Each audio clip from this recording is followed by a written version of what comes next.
What's up, everybody? We're back. It's Mallory from Noisy for God, and I am so excited to be here with our second Noisy Nugget of the evening. I mean, what an honor to be able to sit here with a man of this caliber. We're sitting here with the pastor of this house. This is Apostolic Church of God here in Chicago, Illinois, Dr. Byron Brazier. Thank you so much for giving us a moment of your time. Well, it's a pleasure to be here. We appreciate it so much. Noisy for God is all about spreading light in dark areas, especially on the internet, and especially to a generation who may never have the opportunity to sit down with a man like you and say, you know what, can I ask you some questions?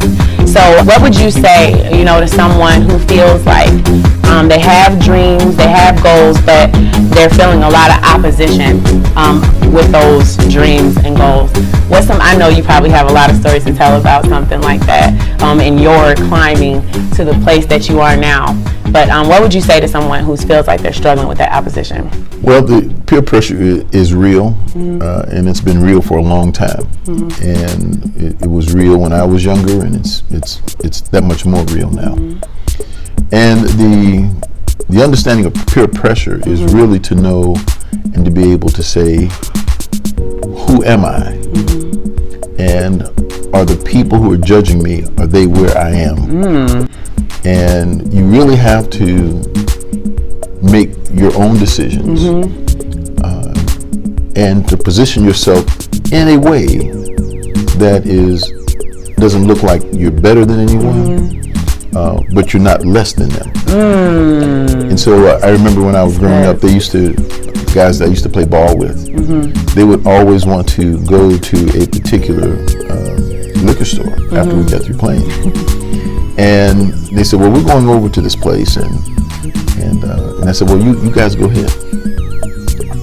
Well, 30 years later, when we had a reunion, the guy who always asked, who we considered to be the leader, so you remember when we used to ask you to go over to Alco's, that's the name of the place, to go over to Alco's? And I said, yeah.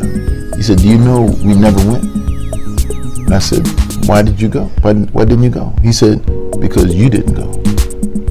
So it turned out that he actually wasn't the leader. Oh my goodness, you were. I was. You didn't even know. And I didn't know.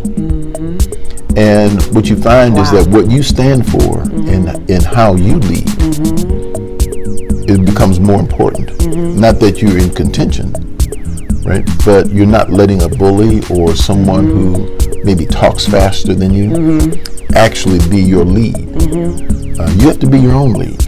And that's interesting because it's basically like you didn't know in that moment that they were watching you and that you were having the impact and the influence that you were having. Like you said, from where you could see, someone else was the group leader. Right. But in reality, it was you.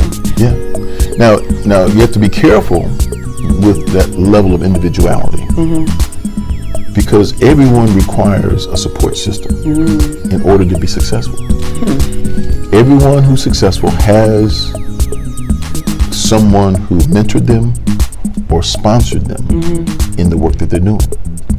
And you have to figure out how to create a space with a support group, but at the same time to be able to not violate what you believe is the right way to go.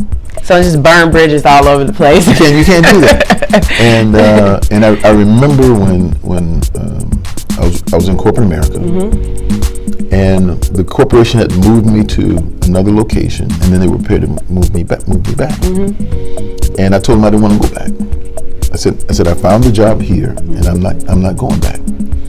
And they said, your support system is in Chicago, not here in Dallas. And I said, well, what's the support system? thing because I'm not aware of it. Mm-hmm. And he said, well, what that means is that if you stay in Dallas and you make a mistake, you'll be an idiot for the rest of your career. If you go back to Chicago, where you have your support system, and you will make a mistake, but the mistake you made will be forgiven, and you will continue your career. And when I told him I was going back to Chicago, and when I came back, I was promoted every 18 months. So you have to, at the same time as you're being individual, you must not cut yourself off from the vine, all right, and be so individualistic that nobody else can help you. Can't make it on your own. You can't make it on your own. So how does one create such a support system? Do you feel like you're born with it? Do you feel like God, picks those people and places those people in your life? Like, what would you say about building a support system or having that? Well, no matter how old you are, you're already building your support system. All of these people are still a part of your life. And once you get mature enough, you'll find that as each one of you are successful, that you'll actually go back and help one another. Okay.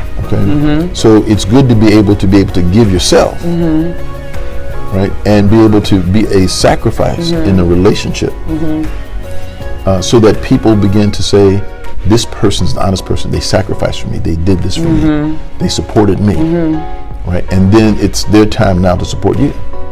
So then as you continue to progress, you'll create new professional relationships, and then there'll be mentors, because every new job you take, you're going to require a different mentor as well as a different sponsor. That makes sense. Right, and so you have mentors and you have sponsors. Most of the time, your sponsors are not your mentors. Okay. They're different. Okay. So now that is something you have to create. Okay, so you just dropped a lot of wisdom. I'm trying to process it all. A, show yourself friendly. As you do things for other people, then, that's reciprocity. That builds relationships. You make sacrifices for others, and then that comes back to you later on. Right. That's what you're saying. And then your sponsor and your mentor might not be the same person. Like, don't look for one person to just be doing everything for you, right? But that God will use other people, maybe a number of people, to pour those things into you. And you have to be open to receive it, without being self-conscious, without appearing to be so into yourself. Humility. Humility is very important in this process, and it will take you a lot further than individualism. That's another nugget right there. Humility will take you much further than your just like who I am as an individual. Standing on that is not going to take you as far as having a humble spirit will take you. That's true. And all you have to do is if you just look at the most important people that you know, you will find a humility, minus a few, narcissistic people. You will find that the people who are the most successful are the ones who have three things, and it all deals with vision. There's sight, insight, and foresight. Okay. Sight says, I see something for what it is. This is a table. It's dirty. It needs to be cleaned. It's a one-to-one relationship. Okay. Insight says that I need a special kind of cleaning product to do this in order to make this wood look better, in order to make this look better. And it may take multiple things in order to achieve one goal. The first time, the sight is that I do one thing to achieve a goal. Insight says I do multiple things to achieve a goal. But foresight says that I look out into the future and say, what do I want to build, and how do I see myself 5 years from now?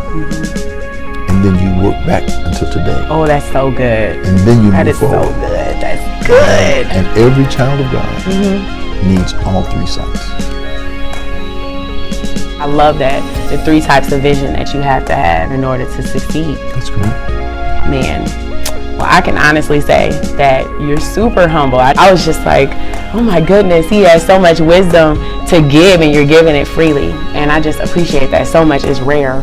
And I'm just so grateful that you would take your time and sit down with us today on Noisy for God. My pleasure. Thank you so much, Doctor. You're very welcome. Please remember, holiness is not an option.